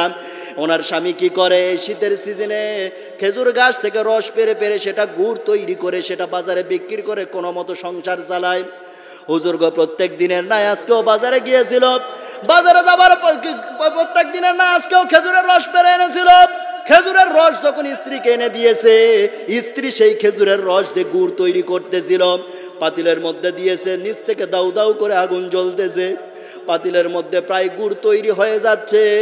ঠিক সেই মুহূর্তে ওই মহিলার কি যেন একটা কাজের দরকার পড়লো, রুমের মধ্যে জিনিস নেবার জন্য দৌড়ে যখন রুমের মধ্যে চলে যায়, হুজুর এই মহিলাটির দীর্ঘ 12 বছর সংসার, 12 বছর পর মহান আল্লাহ পাক তাদেরকে একটা সন্তান দান করেছেন।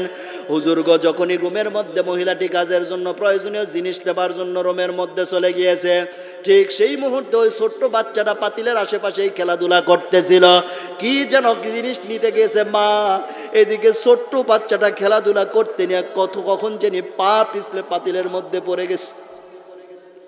পাতিলের মধ্যে যখন পড়ে যায়, পড়ার সাথে সাথে ওই ছোট্ট বাচ্চাটা মা বলে একটা চিৎকার দিয়েছিল, মায়ের কলিজায় যেন তার ডাকটা লেগে যায়। মা তাড়াহুড়া করে রুম থেকে বেরিয়ে এসে তাকায় দেখতেছে পাতিলের মধ্যে তার ছোট্ট সন্তান, কলিজার টুকরা নয়নের পুটুলি সন্তান পাতিলের মধ্যে ফরফর আওয়াজ হয়ে ফাটতেছে। এবার মা একটা বারের জন্য চিন্তা করলো না, মা দৌড়ে চলে আসলো, আসার পরে পাতিলের পাশে দাঁড়িয়ে যায়, তাকায় দেখতেছে পাতিলের মধ্যে ফরফর আওয়াজ হচ্ছে। মা একটা বারের জন্য চিন্তা করলো না, এই পাতিলের মধ্যে যদি আমার হাতটা ঢোকায় দেয় আমার হাতটাও সিদ্ধ হয়ে যাবে, ঝলসে যাবে, পুড়ে যাবে। মা একটা বারের জন্য চিন্তা করলো না, দুইটা হাত পাতিলের মধ্যে দিয়া ওই গুড়ের রসের মধ্যে দিয়া হুজুর সন্তানকে টেনে বুকের মধ্যে জড়ায় নিয়েছে। ওই যে দেখেন মহিলার গায়ে এখনো পর্যন্ত বাচ্চার রক্ত মাংস লেগে আছে।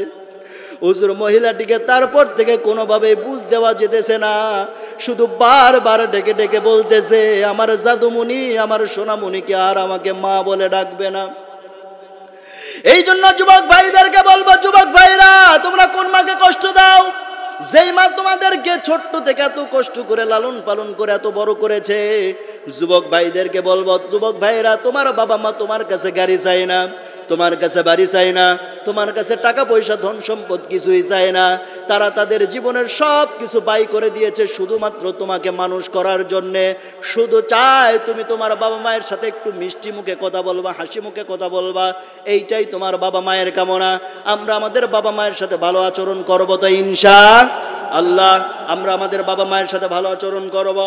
আমার মুসলমান ভাইরা, মহিলাটিকে যখন মুসা নবী জানাই দিলেন তার নসিবে কোনো সন্তান নাই, মহিলাটি আবার কাঁদতে কাঁদতে বাড়িতে চলে যায়, কিন্তু স্বামীর কাছে কথাটি জানালেন না। স্বামীর কাছে কথাটি না জানানোর কারণে তিনি কি করলেন, চুপ করে আছেন, ধৈর্যের পরিচয় দিলেন। এইভাবে কেটে যায় কয়েকদিন কেটে যাবার পরে এবার কি ঘটলো, হঠাৎ করে মহিলার বাড়ির দরজায় একজন ভিক্ষুক আসলো।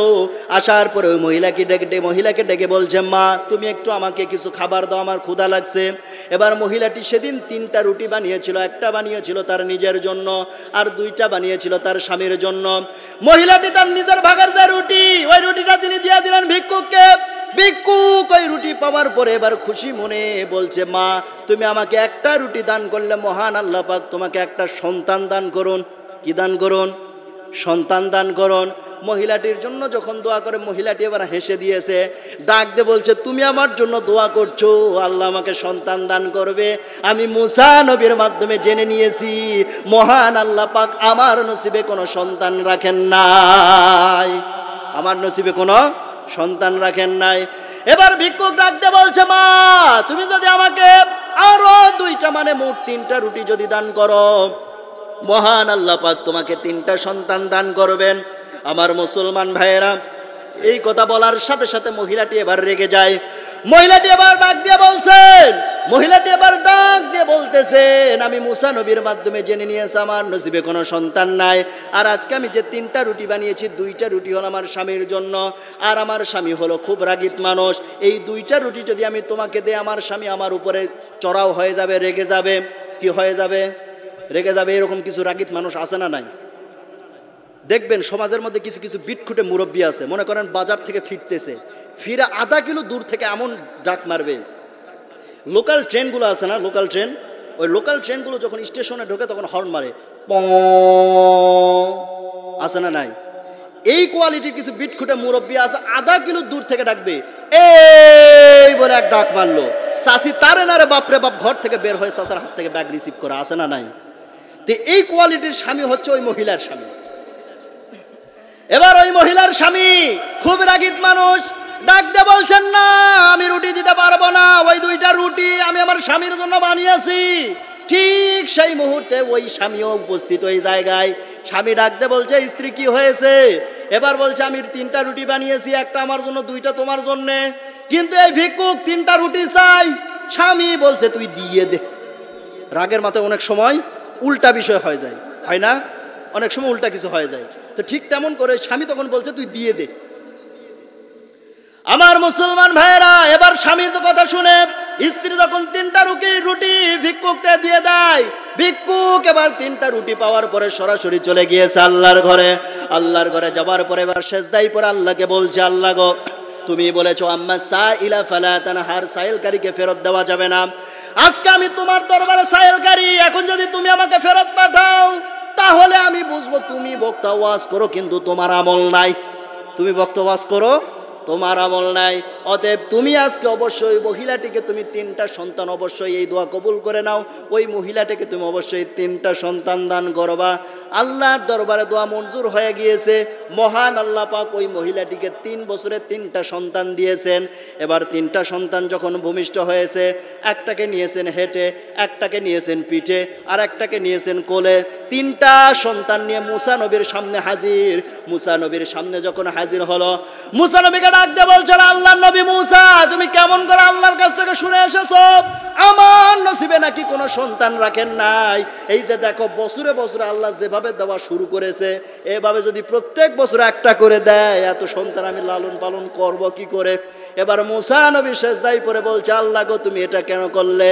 আল্লাহ রাব্বুল আলামিন ডাক দিয়ে বললেন, মুসা রে, চাবার মতো চাইলে আমি আল্লাহ দিতে কখনো কৃপণতা করি না। পড়েন সুবহানাল্লাহ। আমার মুসলমান ভাইরা, এই জন্য বললাম, ইমানি মৃত্যু যদি পেতে চাই অবশ্যই অবশ্যই 2 নাম্বার যে আমল করতে হবে, অবশ্যই অবশ্যই বেশি বেশি দান সদকা করার দরকার আছে না নাই? অবশ্যই অবশ্যই বেশি বেশি দান সদকা করতে হবে। ইমানি মৃত্যু যদি পেতে চাই 3 নাম্বার আমল হতেছে বেশি বেশি শুকরিয়া আদায় করা। কি করা? বেশি বেশি শুকরিয়া আদায় করতে হবে। আল্লাহর শুকরিয়া আদায় কম করব না, বেশি করব। আল্লাহ রাব্বুল আলামিন হুকুম দিয়েছেন, কুলিল হামদুলিল্লাহ, তোমরা বেশি বেশি শুকরিয়া আদায় করো। হুকুমটা কার? আল্লাহ পাকের। অন্য আরেকটা সূরা, সূরা ইউনূস। কোন সূরা পড়া যাবে তো? সূরা ইউনূস। ইউনূস সূরার 10 নম্বর আয়াতের মধ্যে আল্লাহ রাব্বুল আলামিন বলছেন, ওয়া আখিরু দা'ওয়াহুম আনিল হামদুলিল্লাহি রাব্বিল আলামিন। আল্লাহ পাক বলছেন, জান্নাতীরা যখন জান্নাতে যাবে তাদের শেষ কথাটা হবে আলহামদুলিল্লাহি রাব্বিল আলামিন। প্রশংসা কার? আল্লাহ পাকের। আমরা প্রশংসা করব কার? আল্লাহ পাকের। আমাদের প্রশংসা এখন আর আল্লাহর নাই, এখন আমরা প্রশংসা করি মানুষের।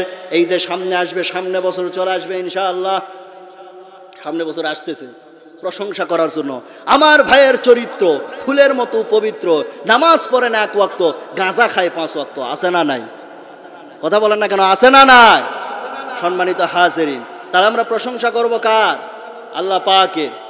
কিন্তু আমরা বাস্তবতায় কি আল্লাহর প্রশংসা করতে পারতেছি? বাস্তবতায় তো আল্লাহর প্রশংসা করতে পারতেছি না। ওই যে এক রাজা ঘোষণা দিয়েছিল, মন্ত্রীকে বলছে, মন্ত্রী, আমার রাজ্যের মধ্যে সবচাইতে কৃতজ্ঞ যে তাকে ধরে নিয়ে আসো, সবচাইতে অকৃতজ্ঞ যে তাকে নিয়ে আসো। মন্ত্রী আর কাজ পায় না, এক জামাই ধরে নিয়ে এসেছে আর এক কুকুর ধরে নিয়ে এসেছে। তোর মহারাজ বলতেছে, কি ব্যাপার, তুমি জামাই আর কুকুর এনেছো কেন? এবার বলছে মহারাজ এই যে কুকুর দেখতেছেন, এই কুকুরকে যদি এক বেলা খাবার দেওয়া হয় 3 দিন বাড়ি পাহারা দেবে। কয়দিন? 3 দিন বাড়ি পাহারা দেবে। এই হলো সবচাইতে বড় কৃতজ্ঞ। মহারাজ বললেন কুকুরকে খাবার দিয়ে তাড়িয়ে দাও, বিদায় করো, পুরস্কৃত করো। এবার বললো জামাইয়ের কি অপরাধ? বলছে মহারাজ জামাইকে যতই দেওয়া হোক ও সাথে খুশি হন, আরো চাই, আরো চাই, জামাইকে খুশি করা সম্ভব হয় না। এবার মহারাজ বলছে জামাইকে গ্রেপ্তার করো। এবার মন্ত্রী মশাই মাথা নিচু করে বলছে মহারাজ মাফ করবেন, ভুলে গেলে চলবে না, আমিও কিন্তু একজনের জামাই, আমিও কিন্তু একজনের জামাই। মহারাজ বললেন মন্ত্রীকেও গ্রেপ্তার করো। এবার মন্ত্রী বলছেন মহারাজ মাফ করবেন, বেয়াদবি নেবেন না, ভুলে গেলে চলবে না, আপনিও কিন্তু একজনের জামাই, আপনিও কিন্তু একজনের জামাই।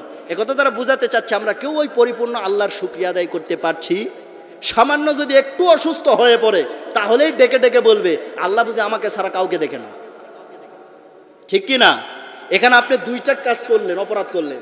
1 নাম্বার আল্লাহর প্রতি আপনি নাশুকরি করলেন, 2 নাম্বার অন্যের প্রতি আপনি লানত করলেন, যে আমাকে না দিয়ে আরেকজনকে দেয় না কেন, অন্যের প্রতি লানত করলেন। এখানে 2টা অপরাধ করলেন। কিন্তু আল্লাহ যে হালতেই রাখুন সর্বাবস্থায় বলবো আলহামদুলিল্লাহ, প্রশংসাকার আল্লাহ পাকের প্রশংসা করতে হবে। এক রাজা গিয়েছে জঙ্গলে শিকার করতে, তো জঙ্গলে যখন শিকার করতে গিয়েছে হাতের মধ্যে বিচ্ছু পোকা কামড় দিয়েছে। যন্ত্রণা কম না বেশি? যন্ত্রণা বেশি। যন্ত্রণায় ছটফট করতেছে, সাথে ছিল উজির।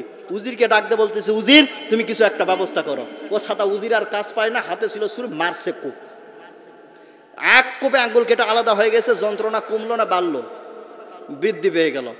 মহারাজ বলছে তুমি এটা কি করলা? বলছে মহারাজ ব্যবস্থা করতেছি। তাড়াহুড়ো করে আশেপাশে যত লতা পাতা আছে বেঁধে দিয়েছে। বেঁধে দেওয়ার পরে বলছে মহারাজ কোনো চিন্তা করবেন না, যা হয়েছে ভালো হয়েছে, যা হয়েছে ভালো হয়েছে। মহারাজ তো তেলে বেগুনে খেপে গেল, তেলে বেগুনে খেপে গেল। এবার মহারাজ বলছে রাজ্যে শুধু যেতে দাও, তোমার 12টা বাজাবো। রাজ্যে যখন ফিরেছে, ফেরার পরে বলছে উজিরকে কারাগারে বন্দি করো 4 মাসের জন্য। কয় মাসের জন্য? 4 মাসের জন্য। 3 মাসের মাথায় যখন আঙ্গুল শুকিয়ে গিয়েছে মহারাজ এবার জঙ্গলে চলে গেছে আবার শিকার করার জন্য। কিন্তু এবার দুর্ভাগ্যবশত একাই শিকার করতে গেছে, আর শিকার করতে করতে এতটা গভীরে চলে গেছে যেখানে রয়েছে জঙ্গলি মানুষ। কি মানুষ? জঙ্গলি মানুষ।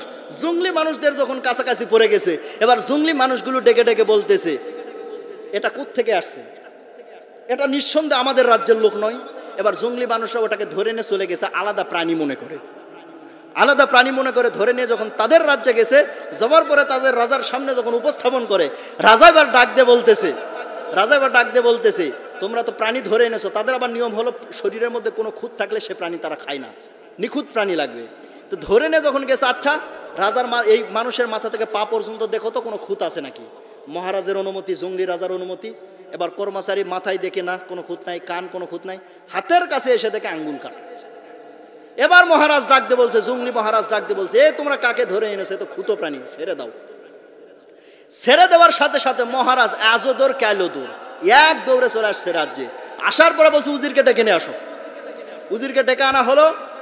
উজিরকে যখন ডেকে আনা হলো, রাজসভায় উপস্থিত করার পরে এবার উজিরকে বলছে উজির তুমি বলেছিলে যা হয়েছে ভালো হয়েছে, আমি আজকে গিয়েছিলাম জঙ্গলের মধ্যে শিকার করার জন্য। জঙ্গলি মানুষের হাতে যখন বন্দী হয়ে গিয়েছিলাম, তারা হাতের আঙ্গুল কাটা দেখে তারা আমাকে ছেড়ে দিয়েছে। আঙ্গুল যদি কাটা না থাকতো ততক্ষণ আমি ভুনা হয়ে থাকতাম। এবার উজির বলছে হ্যাঁ মহারাজ এই জন্যই তো বলেছি যা হয়েছে ভালো হয়েছে। এবার মহারাজ বলছে আমার আঙ্গুল কাটা এই জন্য যা হয়েছে ভালো হয়েছে বুঝলাম, কিন্তু তোমাকে যে আমি 4 মাসের জেল দিলাম এটাতে ভালো কি হয়েছে? বিনা অপরাধে তুমি যে 4 মাস জেল খাটলে এতে কি ভালো হয়েছে? এবার উজির বলছে মহারাজ এখানেও ভালো আছে। বলছে কি ভালো? বলছে মহারাজ আমি যদি জেলে না থাকতাম তাহলে আমি বাহিরে থাকতাম, আর বাহিরে থাকলে কি হতো, আমি আপনার সঙ্গে শিকারে যেতাম। শিকারে যাওয়ার পরে জঙ্গলি মানুষদের হাতে আমরা দুজন একসাথেই বন্দী হয়ে পড়তাম। বন্দী হওয়ার পর আপনার আঙ্গুল কাটা দেখে আপনাকে ছেড়ে দিত, কিন্তু আমার মাথা থেকে পা পর্যন্ত কোনো খুঁত নেই, এতক্ষণে আমি ভুনা হয়ে থাকতাম, এতক্ষণে আমি ভুনা হয়ে থাকতাম। এই জন্য যা হয়েছে আল্লাহ রাব্বুল আলামিন আমাদের জন্য যা করবেন সদা সর্বদা একমাত্র শুকরিয়া আদায় করব কার? অবশ্য অবশ্য আমরা আল্লাহর শুকরিয়া আদায় করব। এটা হলো ঈমানি মৃত্যুর 3 নম্বর আমল। 4 নম্বর আমল হতেছে বেশি বেশি মেসওয়াক করব। নিয়মিত যদি আমরা মেসওয়াক করতে পারি তাহলে আমাদের দাঁতে পরিষ্কারও থাকবে, এটা একটা সুন্নত আমলও হবে। বর্তমান সমাজের মধ্যে কিছু কিছু মানুষ আছে দেখবেন পান খায় দাঁতের এমন অবস্থা করেছে যেন মনে হয় গত 5 বছর যাবত একবারও মেসওয়াক ব্রাশ কিছু করে নাই। আছে না নাই? এমন অবস্থা বানিয়ে ফেলেছে দাঁতে, মেসওয়াক ভুলেও করে না। নিজের প্রতিও তো একটা রুচি থাকার কথা, রুচিবোধ বলে তো একটা কথা আছে। মুসলমান মনে রাখবেন, আল্লাহর হাবিব সাল্লাল্লাহু আলাইহি সাল্লাম জানিয়েছেন আমার উম্মতদের যদি কষ্ট না হতো আমি মেসওয়াকটাকে ওয়াজিব বানায় দিতাম। মেসওয়াকের এত গুরুত্ব, আল্লাহর হাবিব সাল্লাল্লাহু আলাইহি ওয়াসাল্লাম তার জীবনের শেষ আমল ছিল মেসওয়াক। এই মেসওয়াক দিয়েই তিনি শেষ আমলটি করেছিলেন। আল্লাহর হাবিব সাল্লাল্লাহু আলাইহি সাল্লাম যেদিন বিদায় নেবেন তার 3 দিন পূর্বে অসুস্থ হয়ে পড়েছিলেন। আমার বন্ধুগণ, শেষ জুমার খুতবায় তিনি দাঁড়িয়ে খুতবা দিচ্ছিলেন। সাহাবীদের উদ্দেশ্যে বললেন, সাহাবীরা রে, মহান আল্লাহ পাক এই দুনিয়ার জাগতিক সমস্ত সম্পত্তি মহান আল্লাহ পাক তার এক বান্দাকে দান করতে চেয়েছিলেন, কিন্তু সেই বান্দা দুনিয়ার জাগতিক সমস্ত সম্পত্তি ত্যাগ করে আল্লাহর সঙ্গে দিদার করাটাকে বেশি পছন্দ করেছেন। কেউ কিছুই বুঝলো না। আবু বকর রাদিয়াল্লাহু তাআলা কান্না শুরু করে দিলেন। এবার সাহাবীরা জিজ্ঞেস করছে, আবু বকর তুমি কাঁদতেছো কেন? আবু বকর রাদিয়াল্লাহু তাআলা ডেকে ডেকে বলছেন, ওরে আমার বন্ধুগণ, আল্লাহর নবীর সাহাবীরা শোনো শোনো শোনো শোনো, আল্লাহর নবী যেই কথাটা বলেছে সেটা কি তোমরা বুঝতে পেরেছো?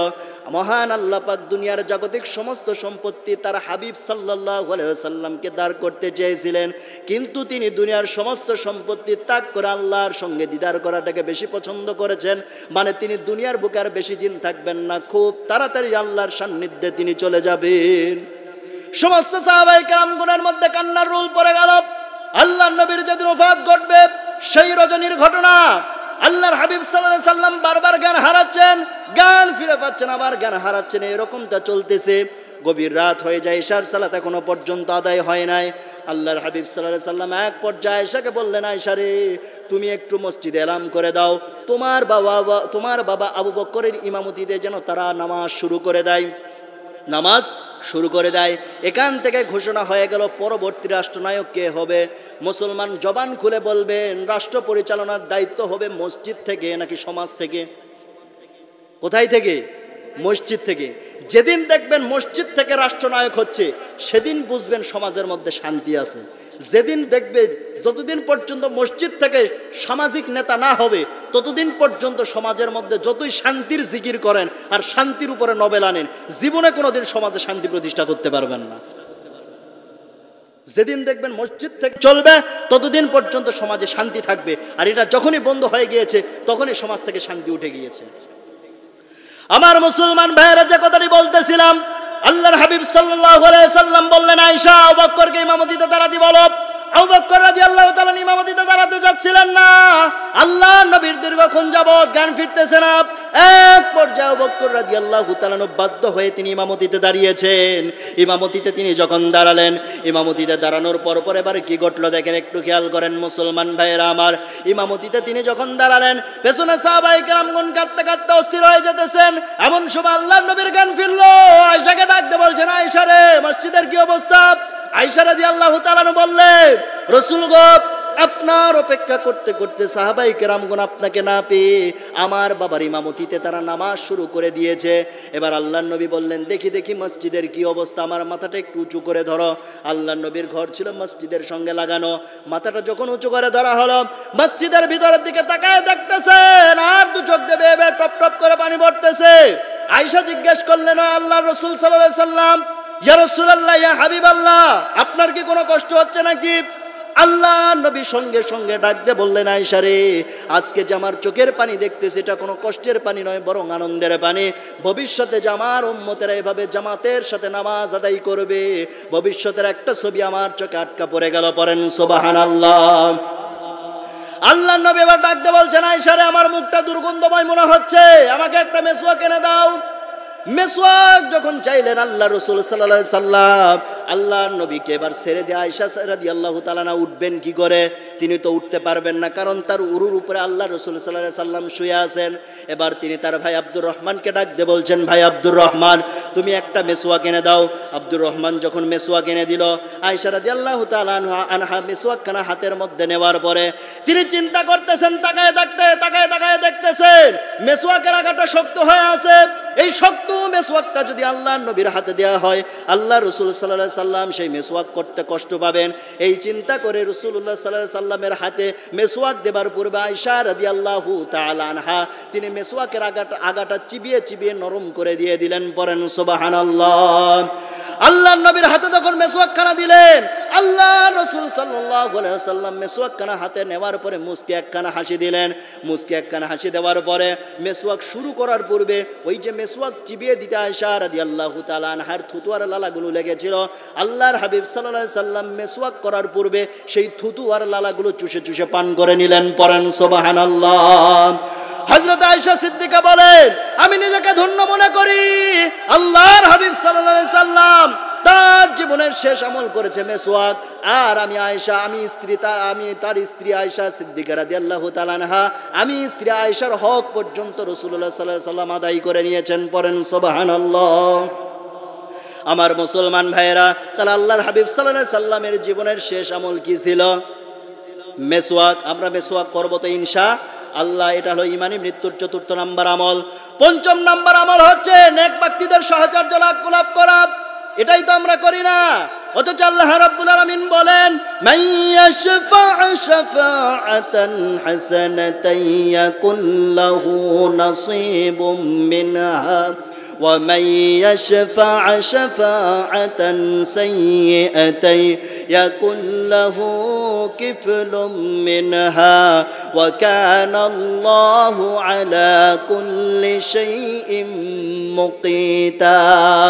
সূরা নিসা 85 নম্বর আয়াত আল্লাহ পাক জানিয়েছেন, হে বান্দারা তোমরা কি করবা শোনো, ভালো যদি কেউ আমল করে আর ওটাকে যারা সমর্থন দিয়েছে, সমর্থন দেওয়ার কারণে ভালো আমল করে তার যে সওয়াব হয়েছে, সমর্থন দেওয়ার কারণে মহান আল্লাহ পাক তার আমল নামায় সমান সওয়াব দিয়ে দেবেন। পড়েন সুবহানাল্লাহ। আমার বন্ধুগণ, আবার অপর আয়াতের বললেন, আয়াতের বাকি অংশের মধ্যে বললেন, কেউ যদি বদ আমল করে, বদ আমল করার কারণে তার যে গুনাহ হবে, বদ আমলের প্রতি সমর্থন দেওয়ার কারণে মহান আল্লাহ পাক তার আমল নামায় সমান গুনাহ লিখে দেবেন। পড়েন নাউযুবিল্লাহ। আমরা কি বদ আমলওয়ালা লোকদের সাথে থাকতে চাই, নাকি নেক আমলওয়ালা লোকদের সাথে থাকতে চাই? নেক আমলওয়ালা লোকদের সাথে থাকতে হবে। সমাজের মধ্যে মদের লাইসেন্স আছে না নাই? জেনার লাইসেন্স আছে না নাই? এই লাইসেন্স যারা দিয়েছে তাদের পক্ষে না আমরা তাদের বিপক্ষে? কথা বলেন না কেন? আমরা তাদের পক্ষে না আমরা তাদের বিপক্ষে? অবশ্য আমরা তাদের বিপক্ষে। যারা মদের লাইসেন্স দেয়, জেনার লাইসেন্স দেয়, বিভিন্ন প্রকারের অপকর্মের দিকে যারা লিপ্ত হয়ে গিয়েছে, আমরা অবশ্যই তাদের বিপক্ষে আমরা শক্ত ভূমিকা পালন করব ইনশাআল্লাহ। আমার মুসলমান ভাইরা, আর কোন কোরআনওয়ালা ইসলামওয়ালা যারা, তাদের পক্ষে আমরা সাপোর্টে থাকবো ইনশাআল্লাহ। আমার মুসলমান ভাইরা, এটা হলো ৫ নম্বর আমল ইমানি মৃত্যু যদি পেতে চায়। ৬ নম্বর আমল হচ্ছে আল্লাহ তাআলার সাথে মহব্বত বাড়ানো। আল্লাহ নবী জানিয়েছেন, মান তাশাব্বাহা বিকওমিন ফাহুয়া মিনহুম, যার সাথে যার মহব্বত তার সাথে তার কিয়ামত। আমরা মহব্বত বাড়াবো কার সাথে? আল্লাহ পাকের সাথে। ৭ নম্বর ইমানি মৃত্যু যদি পেতে চাই, অবশ্যই গোপনে প্রকাশ্য অবশ্যই আল্লাহকে ভয় করার দরকার আছে না নাই? মুসলমান মনে রাখবেন, যারা গুনার কাজে লিপ্ত হয় তাদের হৃদয়ে কি আল্লাহর ভয় আছে? যে জেনা করতেছে সে কি আল্লাহকে ভয় করে জেনা করে? যে চুরি করতেছে সে কি আল্লাহকে ভয় করে চুরি করে? না। তার দিলের ভিতরে যদি আল্লাহর ভয় থাকতো, সে কখনোই জেনা করতে পারতো না। তার দিলের ভিতরে যদি আল্লাহর ভয় থাকতো, সে কখনোই চুরি করতে পারতো না, গুনার কাজ করতে পারতো না। তার হৃদয়ের মধ্যে আল্লাহর ভয় নাই, জন্যই সে বিভিন্ন পাপের কাজে লিপ্ত হয়ে গিয়েছে। কথা বলেন ঠিক কিনা? আমার মুসলমান ভাইয়েরা, এই জন্য পাপ মুক্ত জীবন করার দরকার আছে না নাই? সমাজের মধ্যে কিছু কিছু লোকজন আছে, দেখবেন তারা একটু পাপ যদি বেশি হয়ে যায়, তাদেরকে যদি বলা হয় যে আপনি ফিরে আসেন, বলবে যে হুজুর আমরা তো এত গুনাহ করে ফেলেছি, আল্লাহ মাফ করবে তো। এরকম লোক আছে না নাই? তাদের উদ্দেশ্যে আজকে বলবো আমি, শোনেন, আপনি জীবনে কত পাপ করেছেন, আপনি জীবনে কত টাকার ঘুষ খেয়েছেন, আপনি জীবনে কত টাকার সুদ খেয়েছেন, আপনি জীবনে কত জেনা করেছেন, আপনি জীবনে কত পাপ করেছেন। মনে রাখবেন মুসলমান, আপনার জীবনে যত পাপ আছে, আপনার পাপের চাইতে আমার আল্লাহর দয়া আরো অনেক অনেক বড়। পড়েন সুবহানাল্লাহ। আজকে রাতে গিয়ে তাহাজ্জুদের সেজদায় পড়ে চোখের পানি ছেড়ে দিয়ে আল্লাহর কাছে বলেন, আল্লাহ বড় ভুল করে ফেলেছি, বড় বেয়াদবি করে ফেলেছি, অনেক গুনাহ করে ফেলেছি, আল্লাহ তুমি দয়া করে মায়া করে মাফ করে দাও। আজকেই তাহাজ্জুদের নামাজে সেজদায় পড়ে চোখের পানি ছেড়ে দিয়ে আল্লাহর দরবারে কাঁদতে থাকেন, অবশ্যই অবশ্যই আল্লাহ পাক আপনার গুনাহ মাফ করে দিতে পারেন। পড়েন সুবহানাল্লাহ। তাহলে আমরা গোপনে প্রকাশ্যে ভয় করব কাকে? আল্লাহকে। এটা হলো 7 নম্বর আমল। ইমানি মৃত্যু যদি পেতে চায়, 8 নম্বর আমল হচ্ছে অধিক পরিমাণে দোয়া করার দরকার আছে না নাই? অবশ্যই অবশ্যই অধিক পরিমাণে দোয়া করব। 9 নম্বর অধিক পরিমাণে কালিমা পাঠ করব। আর সর্বশেষ যেটা, সেটা হলো 10 নম্বর। ইমানি মৃত্যু যদি পেতে চায় 10 নম্বর যে আমলটা করতে হবে, সেটা হলো আজানের জবাব দেওয়ার দরকার আছে না নাই? আজানের জবাব দেওয়ার অর্থ কিন্তু এটা নয় আল্লাহু আকবার, আল্লাহু আকবারের বিনিময়ে আল্লাহু আকবার, আল্লাহু আকবার, এটা আজানের জবাব আসল অর্থ নয়। আজানের জবাবের আসল অর্থ হচ্ছে 5 ওয়াক্ত নামাজ বা জামাতের সাথে আদায় করার দরকার মুসলমান আছে না নাই? জীবনে যা কিছুই করেন না কেন, নামাজ যদি না পড়েন, ও সাথে জীবনে কেউ কোনোদিন ঈমানওয়ালা হতে পারবে না। 5 ওয়াক্ত নামাজ আমরা জামাতের সাথে আদায় করব ইনশাআল্লাহ। তাহলে ইমানি মৃত্যু যদি পেতে চাই 10টি আমল করার দরকার আছে না নাই? শেষ সময় খেয়াল করেন, ইমানি মৃত্যু যদি পেতে চাই 10টি আমল করার দরকার আছে না নাই? অবশ্যই এই 10টি আমল করতে হবে। আল্লাহ পাক যেন এই 10টি আমল করার তৌফিক আমাদেরকে দান করেন। পড়েন আমিন। সিরিয়াল আবার বলতেছি 10টি আমল কি কি। 1 নম্বরে চোখের গুনাহ থেকে হেফাজত থাকবো ইনশাআল্লাহ। 2 নম্বরে দান সদকা করব, কম না বেশি? বেশি। 3 নম্বরে বেশি বেশি শুকরিয়া আদায় করব কার? আল্লাহ পাকের। 4 নম্বরে নিয়মিত মেসওয়াক করব। 5 নম্বরে নেক ব্যক্তিদের সাহচর্যে থাকব। 6 নম্বরে আল্লাহর সাথে মহব্বত বাড়াবো এবং আল্লাহওয়ালা লোকদের সাথেই মহব্বত বাড়াবো। মানুষ বন্ধু নির্বাচনে আল্লাহর নির্দেশ আছে, 3 জনকে বন্ধু বানানো যায়। এটা লম্বা একটা আলোচনা, এটা আরেকটা আলোচনা হয়, লম্বা আলোচনাটা হয়। তো এই 3 জনকে বন্ধু বানানো যায়। 1 নম্বর হচ্ছে আল্লাহ, 2 নম্বরে হলো রাসূলুল্লাহ সাল্লাল্লাহু আলাইহি ওয়াসাল্লাম, 3 নম্বরে হলো যারা মুত্তাকি ইমানদার বান্দা, তাদেরকে বন্ধু বানাতে হয়। এই 3 জনের বাহিরে কাউকে বন্ধু বানানো যাবে না। দাদা বাবু কেমন হয় যাবে? কথা বলেন না কেন? দাদা বাবুকে যাবে? দাদা বাবুকে বন্ধু বানানো যাবে না। তাহলে 6 নম্বরে মহব্বত বাড়াবো আল্লাহর সাথে। 7 নম্বরে গোপনে প্রকাশ্যে ভয় করব কাকে? আল্লাহকে। 8 নম্বরে অধিক পরিমাণে দোয়া করব, প্রার্থনা করব কার কাছে? আল্লাহর কাছে। 9 নম্বরে অধিক পরিমাণে কালিমা পাঠ করব, জিকির আজগার করব।